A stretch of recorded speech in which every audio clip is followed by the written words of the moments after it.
So I'm a reader and I have absolutely no desire to ever become an author. That being said, as a reader, someone who reads every single day and enjoys all of the works that have been published by so many different people, it is really important to me that the work of authors are respected and that they get paid fairly for the work they put in. Oftentimes, I wonder how I come into this. When I purchase a book, does it matter where I purchase it in order for the author to get a payday? So in this video, I'm going to talk about what an author receives when you purchase a book from Amazon, from a bookstore like Barnes & Noble, a traditional bookstore. I'm going to mention briefly an indie bookstore, what it's like when you purchase a book from there, and also when you check out a book from the library. I do have to narrow the scope of this video, so for this video, we're going to be sticking to hardcovers that are traditionally published. If you want to see me talk more about this topic for paperbacks or for indie books, let me know and I'll redo the video again for those as well. And just to be clear, this is not an opinion piece, so even if I have an opinion on where I would prefer to have people buy books for other reasons,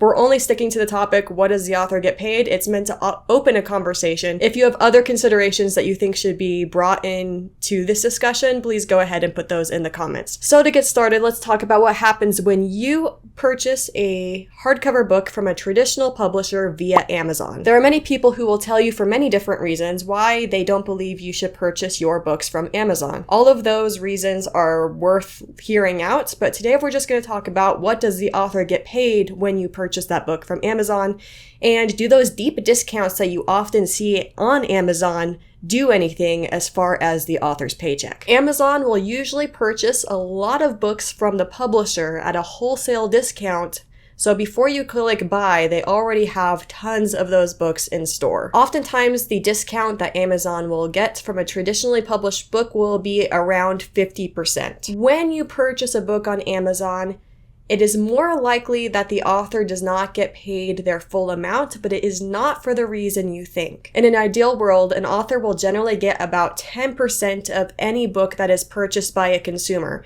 This is not a book that is purchased by Amazon from the publisher, but rather you. When a consumer purchases a book from a distributor, the author is going to get a royalty around 10%. So if the author has a $25 hardcover book, they're probably getting about $2.50. You might be wondering if this changes if Amazon does a massive discount on their book. There's tons of books I've seen over and over again, popular books even, that are discounted 40+% on Amazon. What you might be happy to know is the discount that Amazon gives consumers does not affect the royalties that an author gets in most cases. So if you buy a deeply discounted book, that makes no difference whatsoever as to what the author ends up getting. It does not end there though, because there is something that can deeply affect what happens with the author when Amazon purchases their books. And this doesn't actually have to do with the relationship between Amazon and the consumer.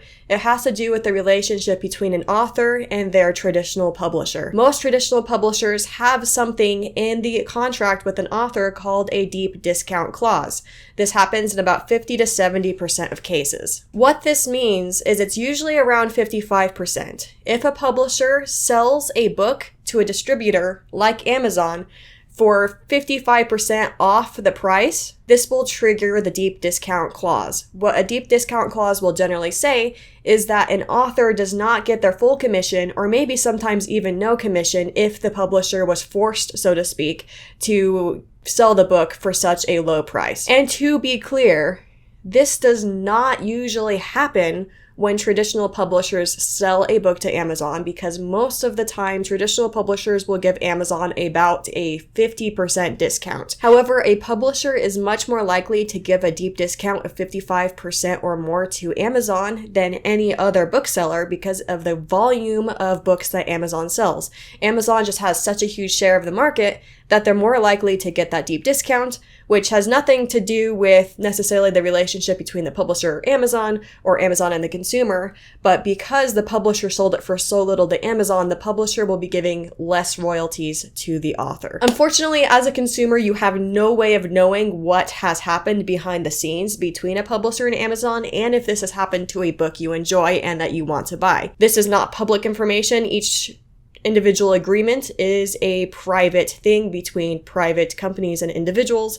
you don't necessarily know when you go to purchase if the author is getting the full royalty that you expect them to be getting. Not to make it sound like this is more dramatic than it really is, most of the time when you purchase from Amazon, the authors are getting the same royalty as when you purchase from another bookseller. It's just more likely that might be an issue in some cases. So let's just go and talk about if there's anything really that different when you purchase a hardcover book from a traditional bookstore like Barnes & Noble. So I'm thinking a big bookstore in this case. The price that you pay as a consumer is usually much, much higher. They usually sell these books at the list price, whereas Amazon will generally give the consumer heavy discounts. But like I said before, the price you're paying does not really affect the royalties the author is receiving from the purchase of the book. Most of the time, your purchase on Amazon will give the author just as much money as your purchase at a store like Barnes & Noble. The difference is, it goes back to this deep discount clause that are in a lot of authors' contracts. A book publisher is much, much less likely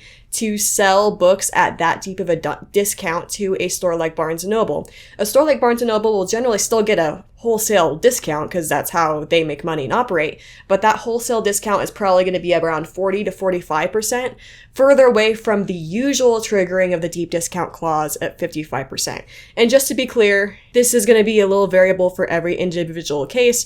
I'm talking in averages. Since Barnes & Noble or a store like that is much less likely to get that good of a deal from the publisher, you can be a lot more assured that when you buy a book from a store like that, the author should be getting the full royalty, because it just would be kind of crazy for them to be getting so much of a discount from the publisher for them not to be getting the royalty. If you're wondering, if you're talking about an independent bookstore that sells new books, that buys books from the publisher, it's going to be exactly the same thing. Independent bookstores are very unlikely to be getting this deep discount from the publisher on books compared to something like Amazon, and you could be assured that the author that you're trying to support is getting the full royalty for the book that you get from a independent bookstore new or from a big box bookstore like Barnes & Noble. Just as a brief aside to continue this discussion, let's talk about what happens when you check books out from the library really briefly. As readers, we have to check out books from the library if we are not rich. I do it all the time. If you're reading all the time, books can get expensive. And unless books are literally your livelihood, and like we see in the case of many book influencers, or you just have a lot of money independently of anything to do with reading, you probably are using the library at least sometimes. Now, for the library, there's a huge distinction between ebooks and audiobooks and physical books. This video is about physical books, so we're just going to do a brief aside on that. We can talk about ebooks and audiobooks at a future date, and actually that's a very interesting concept and thing to talk about if you ever want me to talk about how that works in the future as well. But for a hardcover book, when the library purchases a hardcover book, the author gets the commission for the one-time purchase, and it does not matter how many people read the hardcover book, the author gets one commission for the sale of that book. Oftentimes, if it is a book that is read all the time and there's normal wear and tear, the library will obviously have to replace it. So after a certain amount of people have read the book, it will get replaced, and then the author will get another commission for that book. This is how it happens in the United States. However, there are a couple countries who go as far as to compensate authors that have more checkouts than other authors. For countries like UK, Canada, and Australia, there's something that's set up where an author gets paid for every single time a book is checked out, and this is called like the public lending right. And it's just the countries trying to support authors by actually paying them every single time someone chooses to check out their book from the public library.